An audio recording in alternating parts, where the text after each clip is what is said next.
Salut tout le monde, c'est Maxwell FCB. Les matchs à venir de la semaine 13, c'est maintenant. Ok, on se retrouve rapidement, comme d'habitude, avec de la World Cup Qualification, ici de la zone euro. On a des petits matchs. Est-ce qu'il y a un match intéressant? Bon, il y a l'Angleterre qui joue à 20h45, ça avait envie d'aller voir ça. Et la Pologne aussi qui joue à 20h45. On va aller voir Lewandowski et Bellingham. Du côté Afrique, on se lundi, on a la Côte d'Ivoire qui va jouer à 22h, c'est un peu tard. Je crois que c'était les États-Unis, je me suis dit qu'est-ce qu'ils font en Afrique. Guinée-Bissau, Burkina, ça peut être un bon match. La Tunisie contre le Malawi. Malawi, c'est une petite équipe qui joue pas mal. Donc contre la Tunisie, ça pourrait donner un petit truc. Ici, c'est nul et ici, c'est nul. Et côté Australie, bon, rien de très reluisant. Ensuite, bon, Cameroun-Libye. Ouais, je vais pas vous propagander le Cameroun. Hein. Franchement, du coup, du côté de la zone euro. Non. Ok, on continue. Non plus. Ah, l'Uruguay, ouais, c'est un peu cool l'Uruguay. Égypte, Sierra Leone, non. Ah ouais, Soudan du Sud. Mauritanie, Congo bleu. Ça peut être un bon match. Mauritanie, Congo bleu. Ça peut totalement être un bon match. La Mauritanie, c'était pas mal à la CAN. Donc Mauritanie, Congo bleu, ça peut être un bon match. Le Sénégal contre le Togo, non. Bénin, Afrique du Sud, non. Nigeria, ouais, Nigeria, ils sont cool. Non. Angola, Cap-Vert, c'est une belle rencontre avec deux outsiders de la CAN. Donc ça peut être un beau match. Cameroun, Libye, non, ce sera pas un beau match. Maroc, Tanzanie. Bon, ben, les Marocains vont aller voir leur match, mais bon, Tanzanie, voilà quoi. Seychelles, c'est là où tout le monde va en vacances en plus. Ah ouais, c'est dingue d'avoir un pays qui ressemble à ça. Enfin, ton drapeau il ressemble à ça. Somalie. Excusez-moi. Comores, Tchad. Wow. Non, vraiment, on dirait le drapeau de la Roumanie. Est-ce que du côté Asie, il y a mieux? Ah non. Ouais, c'est explosif. Toutes les rencontres explosives, hein, vraiment. Sans mauvais jeu de mots. Irak, Palestine. Non, c'est pas une blague. Mais vraiment, voilà. Et Japon, pour les Japonais, là, pour ceux qui veulent se lever à 11h35. C'est quels horaires, ça, bizarre. Voilà. Donc ça, c'est pour mardi. C'est pour mardi, ça, c'est les matchs de mardi. Mercredi 26 mars, qu'est-ce qu'on a? Ok, Argentine-Brésil. Voilà, déjà, bon. Personne va attendre jusqu'à 1h pour regarder ce match. Mais déjà, je me propose une finale de Copa América. Donc, ok, déjà, c'est un peu plus sexy. Même ça, Chili-Équateur, ça se joue. Colombie-Paraguay, ça peut jouer. Ça, non. Mais ouais, déjà, tu proposes quelque chose de vrai. Voilà, donc c'est pas mal. Mercredi, là, le Argentine-Brésil, pour ceux qui ne veulent pas dormir, vous avez au moins un match mercredi. Jeudi, bon, on a le match de rattrapage, là, Barça-Osasuna. Bon, je sais pas avec quel type de joueur, quel compo on va jouer. Tous nos joueurs sont absents. Donc, on va amener l'équipe 2 contre Osasuna. C'est terrible. Et il faut qu'on gagne ce match en plus pour avoir 3 points d'avance sur le Real. On n'aura pas toute notre équipe. Ça va être compliqué, mais ça peut le faire. Confiance en City, il va faire le boulot. Mais vraiment, la Liga ici nous baise énormément. Et on sait que Florentino a appelé voilà, pour qu'on joue à cette période qui ne nous avantage pas du tout, afin qu'on puisse potentiellement perdre des points ici face à eux. Or qu'en temps normal, on aurait totalement gagné. Et tout le monde le sait d'ailleurs. Vendredi, ben, c'est le retour du coup. Tout le monde revient de trêve. Et c'est reparti, un peu de Ligue 1 ici. Un petit peu de Bundesliga. Ok, pas plus. Pas plus. Un peu de NAS, un peu de Ligue 2. Mais pas plus. Un peu, voilà. Samedi, c'est un peu intéressant. Samedi et dimanche, c'est un peu intéressant. Pourquoi? Donc déjà, on a le retour des championnats. Donc, on a ici de la bonne Liga, ici, tranquillement, avec le Real et l'Atlético qui jouent la mi-journée. Donc, ça nous permet, nous, Barcelonais, de voir si l'un des deux fout la merde. Est-ce qu'on est bien ou est-ce qu'il va falloir continuer les efforts, même si dans tous les cas, il va falloir continuer les efforts. Reims-Marseille ici en Ligue 1, PSG Saint-Étienne et Monaco-Nice.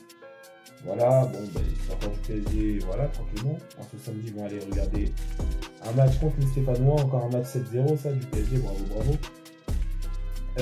Du côté de la Bundes, Il y a le Francfort-Stuttgart, c'est un beau match, c'est une belle rencontre.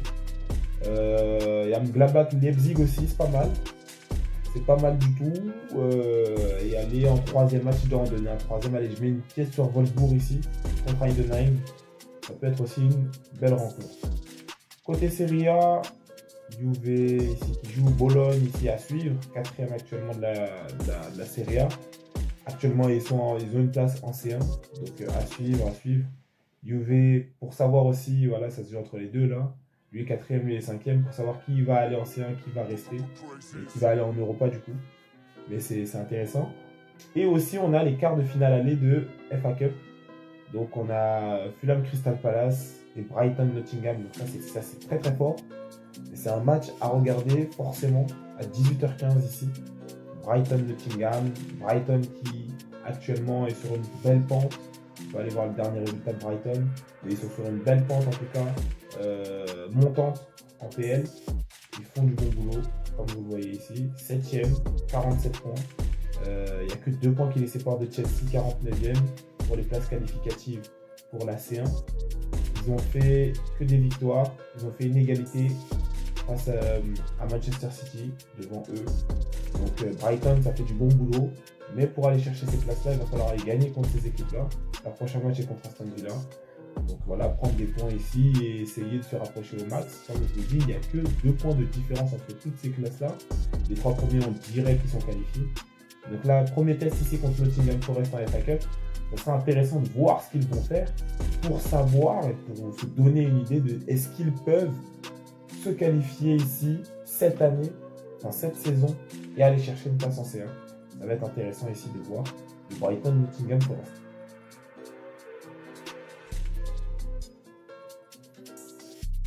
Dimanche, du coup, en Liga, Getafe Villarreal, bon non. Barça ici qui va jouer contre Ron. Excusez-moi, j'aime bien faire ça. C'est trop marrant. À 16h15, c'est assez tôt. Ok, 16h15. Ouais, pas plus de belles rencontres que ça ici. En Ligue 1, Toulouse-Brest. Ouais, Brest. Ils déçoivent un peu Brest. Hein. Brest déçoit un peu. 9ème actuellement de la compétition. Lille-Lens, ok. Intéressant toujours de Ligue 1 de notifier que dans le classement ici, tu vas avoir plusieurs équipes ici au coude à coude ici pour les places qualificatives. Là, c'est les places, 3 places directes et une place de barrage pour les C1. Et ici, tu as vraiment de Marseille à Strasbourg, 6 points d'écart. Voilà, 18, donc 17 matchs x 2, 34, 4, 8, il reste 8 matchs. Rien n'est fait du 2e au 7e. 8 matchs encore pour se décider, pour savoir qui va en C1, qui va en C3 et qui va en C4. Qui va directement et qui va devoir passer par les barrages. Donc c'est très intéressant ici, la Ligue 1, de regarder vraiment la 2e place à la 7e place. Parce que le sale PSG a confisqué le championnat comme tous les ans. Mais en tout cas, Strasbourg, ça sera intéressant. Ils ont un effectif jeune. Donc ça sera vraiment intéressant de les voir performer ici. Et donc voilà, la fin de saison est en pétard entre Marseille, Monaco, Nice, Lyon, Lille et Strasbourg. Il y a une équipe parmi toutes ces équipes-là qui n'ira nulle part. Les autres iront, pas forcément en C1, mais iront en tout cas. Et il y a une équipe qui ne bouge pas, donc c'est très crève-cœur. Vous savez qu'entre toutes ces équipes, il n'y a que 6 points d'écart. Donc il va falloir être concentré à bloc pour cette fin de saison en Ligue 1. Donc c'est ça qui va être très intéressant à suivre. Et voilà, on ne parle plus du PSG qui est à 20 points devant le 2e. Côté Bundesliga, Mainz ici contre Dortmund, Mainz très intéressant aussi. On va aller jeter un petit coup d'œil du côté de la Bundesliga. Il passe des trucs assez amusants. Donc comme on avait vu dernièrement, le Mainz s'était introduit ici dans le top 4 de la Bundesliga. Fribourg dans le top 6, très intéressant. Se fait éjecter Stuttgart et Dortmund avec des derniers résultats en dents de scie plutôt mauvais pour les deux équipes qui sont censées représenter. Tu as aussi Mönchengladbach qui sont pas mal, Wolfsburg qui reste 8ème. Donc vraiment, comme j'avais dit, il y avait eu le Mainz contre Fribourg ici qui a dû finir sur une égalité, voilà, 2-2. Deux équipes outsiders qui s'incrustent ici dans le top 6, qui étaient bien cadenassés, qui ne bougeaient pas. Et voilà, surtout Mainz, très grosse performance. On peut les retrouver l'année prochaine en C1. Voilà, je ne connais pas trop leur effectif, mais je sais qu'ils sont assez sérieux dans leurs matchs, assez réguliers. Et ils font des très gros matchs à chaque fois contre le top 6 ici de la Bundesliga. Donc ils sont totalement méritants d'être à cette place. Vous voyez, leurs derniers résultats sont meilleurs que ceux des deux qui sont devant eux. Mais 45 points encore une fois, tu vois. Tu descends jusqu'à 45, tu descends jusqu'ici, jusqu'au 7e, voilà, du 3e au 7e, ça va te battre. Et encore une fois, avec quelqu'un qui ne partira nulle part. Donc c'est ça qui est crève-cœur ici et qui est intéressant. Et donc les fins de saison vraiment vont être en pétard et très intéressantes. Voilà, à suivre. Et ici du coup tu as un petit match Mainz contre Dortmund. On va mettre une pièce sur le Mainz qui sont plutôt sérieux et pas sur Dortmund qui sont dégueux. En Serie A, on a des petits trucs aussi. On a ici le Napoli-Milan ici, intéressant. Fio-Atalanta aussi, c'est pas mal. Inter aussi qui joue. On va aller guetter du côté de la Serie A aussi. Du côté de la Serie A, voilà. Inter premier, à 3 points d'avance sur le deuxième. Voilà, ici, l'AC Milan, c'est 9e. Bon, ça, c'est loin, 47 points. Voilà, on commence à avoir des différences de points de plus 11. Donc voilà. Tu as Bologne ici, très fort. Ils sont introduits aussi dans ce top 4. Actuellement, ils ont une place qualificative pour la C1. La Juve juste derrière qui va aller tout donner pour ne pas faire honte et ne pas aller en C1. Voilà. Et la Juve en Europa, pourquoi pas? On dit pas non. La Lazio ici pour la C4. En Conference League. Mais ici, voir la Roma, l'AS Roma, Fiorentina et Milan rester et de partir nulle part, c'est très décevant de ces clubs-là. Allez, après pour l'instant, 2 points ici d'écart entre toutes ces positions, 3 points ici pour aller se battre, pour aller en C4, 4 points ici de différence seulement pour aller en C3 et 5 points ici, donc vraiment rien n'est joué. Entre lui et lui, il y a 5 points d'écart, c'est très peu. Et donc tu peux te retrouver de je vais en C1 à je vais nulle part. Tu vois. Donc là, c'est vraiment très intéressant. Ça se joue vraiment parce que les 3 premiers, globalement, ils ne bougeront pas. Mais entre le 4, 5, 6, 7, 8, 9, tout se joue. Soit la C1, soit la C2, soit la C3, soit tu restes. Et tu as 3 places où tu restes, 3 places où tu pars. Donc c'est sur du 1 sur 2. Et c'est assez compliqué. Et du coup, dans ce format-là, dans ce dispositif-là, dans ce contexte-là, un Napoli-Milan. Donc eux, ils touchent Milan qui va toucher une équipe qui est quasiment sûre, garantie d'aller en C1. Et Fio-Atalanta, la même chose, la Fiorentina qui a touché une équipe aussi, qui est quasiment sûre d'aller en C1. Donc c'est des matchs durs où si tu veux aller, si tu veux remplir tes objectifs, si tu veux voir l'Europe cette année, tu vas devoir te battre. Et même contre au-dessus de toi. Et voilà, il va falloir faire les efforts pour ces deux équipes-là pour aller chercher les points. Ici, l'Inter qui devra aller chercher 3 points tranquillement normalement. Mais en tout cas, ça va être intéressant. La fin de saison est très intéressante dans tous les championnats en tout cas. On essaiera de commenter un maximum de matchs et de suivre ces avancées-là. En FA Cup, t'as Preston, je sais pas c'est qui, on dirait un prénom de chien, contre Aston Villa. Donc voilà, ils pourront se mettre, pourront planter leur croc.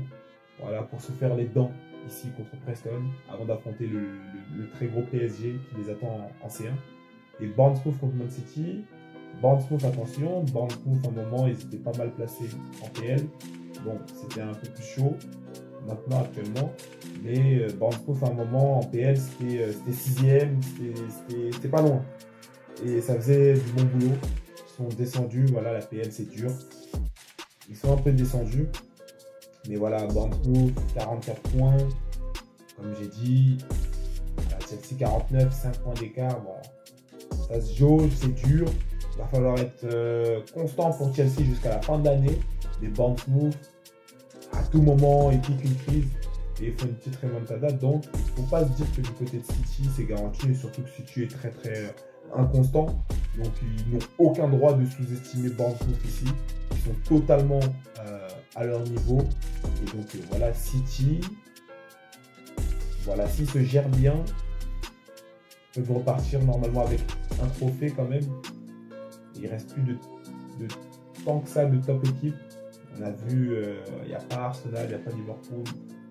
Il y a Nottingham par contre. Donc ça va être le plus gros adversaire qu'ils peuvent avoir ici sur cette FA Cup.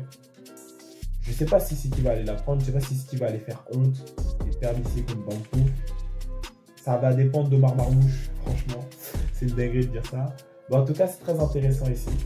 Et après, il y a de la MLS, du coup. Ça, c'était pour le dimanche 30 mars. Du coup, c'est tout pour ce débrief ici de la semaine 13, qui arrive, du coup, le match à venir de la semaine 13. Excusez-moi pour un débrief. Tu likes, tu partages, tu commentes la vidéo, tu t'abonnes. Fais la même chose sur mon TikTok aussi, qui est en bio YouTube et en description de cette vidéo. Prenez soin de vous et des vôtres. Et à plus pour la prochaine vidéo.